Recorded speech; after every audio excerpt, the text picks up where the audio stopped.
अमेरिकेमध्ये जखमी झालेल्या आणि मरणाच्या दारात असलेल्या मुलीला भेटण्यासाठी जाणाऱ्या पालकांना मेडिकल इमर्जन्सी व्हिसा मिळत नसल्याचं समोर आलंय। साताऱ्याच्या उमरज गावातील नीलम शिंदे ही 35 वर्षीय विद्यार्थिनी आहे। अमेरिकेमध्ये असून 11 दिवसांपूर्वी तिचा अपघात झाला। तिच्यावरती अमेरिकेतल्या आयसीयू मध्ये उपचार सुरू आहेत। अपघातात दोषी असलेल्या कार चालकाला पोलिसांनी पकडलंय। मात्र नातेवाईक आल्याशिवाय गुन्हा दाखल होत नसल्याचं अमेरिकेतल्या पोलिसांचं म्हणणं आहे। नीलमच्या हातापायाला आणि डोक्याला गंभीर दुखापत झाली आहे। ती कोमात आहे। तिला तातडीनं भेटण्यासाठी पालकांनी केंद्रीय मंत्री मुरलीधर मोहोळ, माजी खासदार श्रीनिवास पाटील, माजी सहकार मंत्री बाळासाहेब पाटील यांच्याकडनं व्हिसासाठी संपर्क केला। मात्र मुंबईच्या पासपोर्ट व्हिसा ऑफिसला भेट देऊनही दाद मिळत नसल्यानं पालक आता हवालदिल झाले।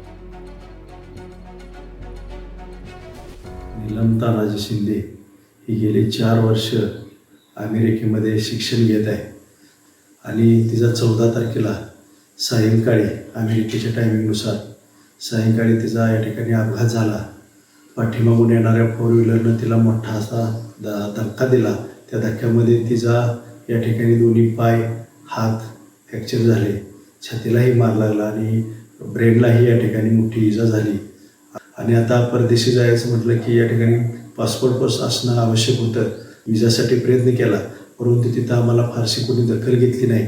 म्हणून पुन्हा आम्ही काही राजकीय मंडळींच्या थ्रू या ठिकाणी केंद्र सरकारला या ठिकाणी पत्रव्यवहार केला, परंतु तिथूनही आम्हाला काही रिप्लाय आला नाही।